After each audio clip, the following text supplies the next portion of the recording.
नमस्कार. जनसामान्यांमध्ये उत्सुकता असलेले, जगभरातील वैज्ञानिक आणि शास्त्रज्ञांना आकर्षित करणारे आयुर्वेदाचे बलस्थान म्हणजे पंचकर्म.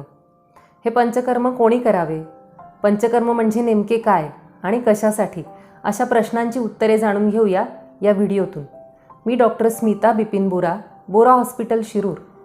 गेल्या अनेक वर्षांपासून आयुर्वेदाच्या माध्यमातून रुग्णसेवा करत असताना आलेले अनुभव तुमच्यापर्यंत पोहोचवण्याचा हा एक प्रयत्न.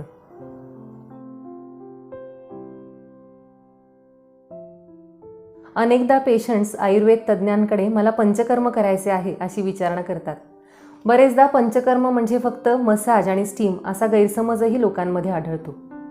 पंचकर्म म्हणजे नेमके काय? आयुर्वेदामध्ये उपचारांचे 2 प्रकार सांगितले आहेत, शमन आणि शोधन. औषधांद्वारे दोषांचे शमन करणे, रोग बरा करणे ही शमन उपचार पद्धती, आणि शरीरात मोठ्या प्रमाणात साचलेले दोष बाहेर काढून टाकणे ही शोधन उपचार पद्धती. पंचकर्म हे एक प्रकारचे शरीर शोधन आहे. जसे वेळोवेळी गाडीचे सर्व्हिसिंग केले जाते, त्यामुळे गाडीची गुणवत्ता चांगली राहण्यासाठी मदत होते, किंवा घराची साफसफाई वेगवेगळ्या प्रसंगी आपण करतो, तसेच शरीर शुद्धीचेही आहे. नियमित वेळेला योग्य ऋतूमध्ये योग्य प्रकाराने शरीर शुद्धी करायला हवी. ती कशी करावी? तर 5 प्रकारांनी. म्हणून या 5 प्रकारांना पंचकर्म असे म्हटले आहे.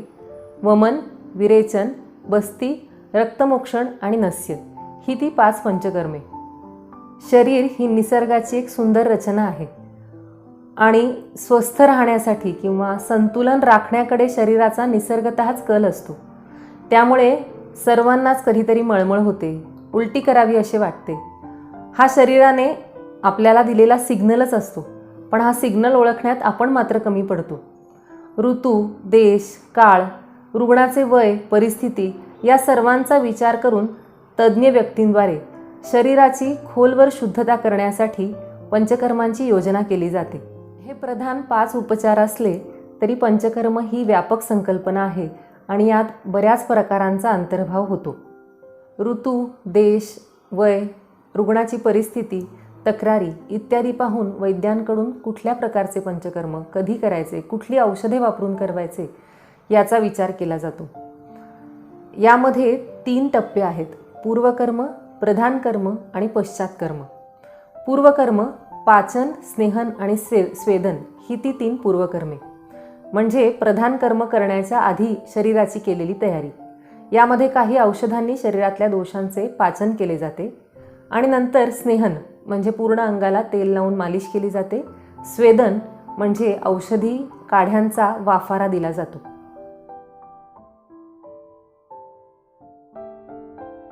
हे झाले पूर्वकर्मांविषयी. आता वळूया प्रधान पंचकर्मांकडे. त्यातील पहिले पंचकर्म आहे वमन.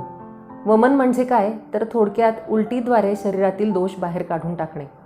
कोणता दोष? तर प्रामुख्याने कफ आणि पित्त हे दोष. शरीराच्या कुठल्या भागातील?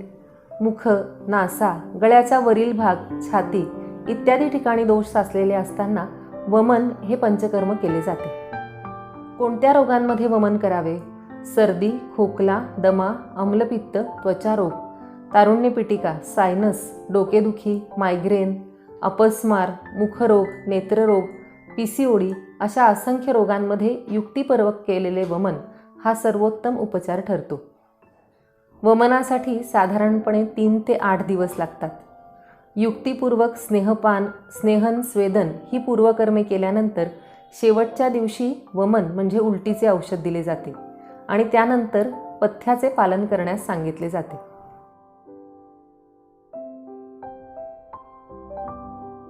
यानंतरचे पंचकर्म म्हणजे विरेचन. कुठल्या दोषांसाठी? तर प्रामुख्याने पित्त दोषांसाठी. शरीराच्या कुठल्या भागातील दोष विरेचनामुळे नाहीसे होतात?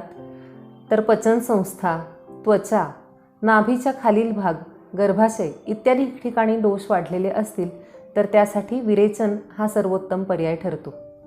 कोणत्या रोगांमध्ये विरेचन करावे? आम्लपित्त, त्वचारोग, गर्भाशयाचे विकार, पचनसंस्थेचे विकार, ग्रहणी अशा असंख्य रोगांमध्ये युक्तिपूर्वक केलेले विरेचन हा सर्वोत्तम उपचार ठरतो. साधारणतः 5 ते 8 दिवस स्नेहपान आणि स्वेदन केल्यानंतर शेवटच्या दिवशी विरेचनाचे म्हणजे जुलाबाचे औषध दिले जाते आणि यामुळे कोष्ठात आलेले दोष पूर्णतः निघून जातात.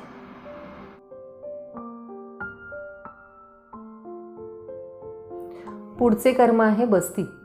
अष्टांग हृदयात वाग्भटाचार्य म्हणतात, उपक्रमानाम सर्वेशाम सह अग्रणी, म्हणजे सर्व पंचकर्मांमध्ये श्रेष्ठ असलेला बस्ती नावाचा हा उपचार आहे. साधारण सर्व प्रकारच्या रोगांमध्ये वाताचे रोग अधिक प्रमाणात आढळतात आणि बस्ती हा वातदोषासाठी प्रमुख उपचार आहे. कोणत्या रोगांमध्ये बस्ती दिली जाते?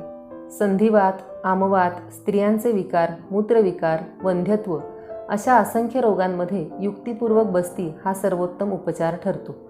साधारण 5 ते 8 दिवसांपर्यंत किंवा जीर्ण रुग्णांमध्ये महिन्यापेक्षा अधिक वेळ बस्ती दिले जातात.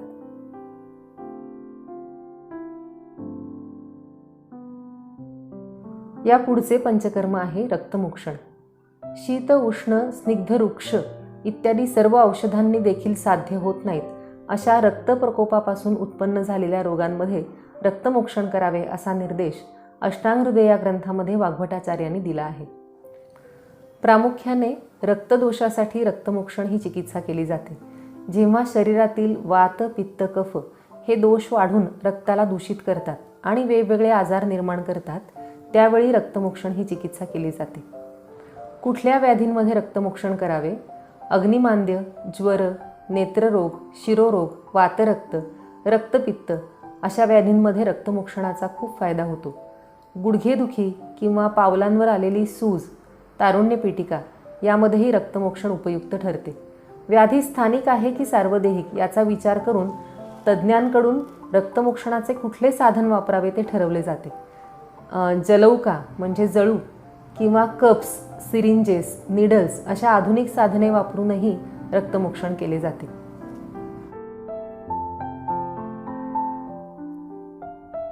या पुढचे शेवटचे कर्म आहे नस्य.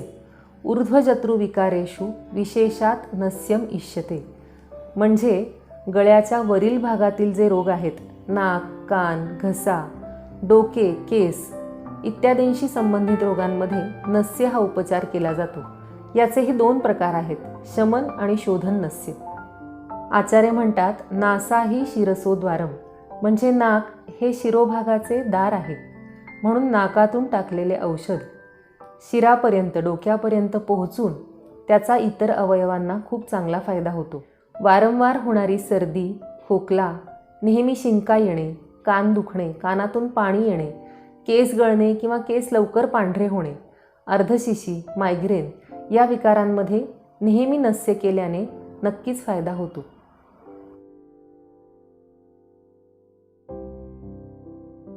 शरीरातील सूक्ष्म स्तरावर पेशींमध्ये साचलेले दोष बाहेर काढून टाकल्यामुळे शरीराला नवसंजीवनी मिळते. एकदा झालेले रोग पुन्हा पुन्हा होऊ नयेत म्हणून ही चिकित्सा पद्धती खूप उपयुक्त ठरते. यालाच आयुर्वेदात अपुनर्भव असे म्हटले आहे.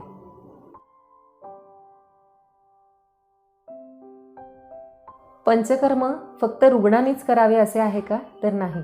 रुग्ण आणि स्वस्थ अशा दोन्हींसाठी हे खूप महत्त्वाचे आहे. रुग्णांसाठी झालेला रोग बरा व्हावा किंवा तो पुन्हा होऊ नये म्हणून, आणि स्वस्थ व्यक्तींसाठी स्वास्थ्य टिकून राहावे, शरीरातील ऊर्जा उत्साह वाढावा म्हणून या पंचकर्मांचा उपयोग होतो. स्वस्थ व्यक्तींनी पंचकर्म कधी करावे? वमन वसंत ऋतूमध्ये म्हणजे मार्च किंवा एप्रिलमध्ये, विरेचन शरद ऋतू म्हणजे ऑक्टोबर महिन्यात, रक्तमोक्षण ही ऑक्टोबर महिन्यात, बस्ती जून जुलै म्हणजे वर्षा ऋतूमध्ये, आणि नस्य वर्षभर केले तरीही चालते. हे झाले स्वस्थ व्यक्तींसाठी. रुग्णांसाठी रोगाची अवस्था आणि रुग्णाची परिस्थिती पाहून योग्य तो निर्णय तज्ज्ञ वैद्य घेतात. अशा प्रकारे रुग्ण आणि स्वस्थ दोन्हींसाठी अत्यंत उपयुक्त असणारा हा उपचार म्हणजे पंचकर्म. याविषयी प्राथमिक माहिती या व्हिडिओतून देण्याचा प्रयत्न मी केला आहे. आपले काही प्रश्न असतील तर आम्हाला नक्की कळवा. हा व्हिडिओ तुम्हाला आवडला तर लाईक करा, शेअर करा आणि सबस्क्राईब करा. धन्यवाद.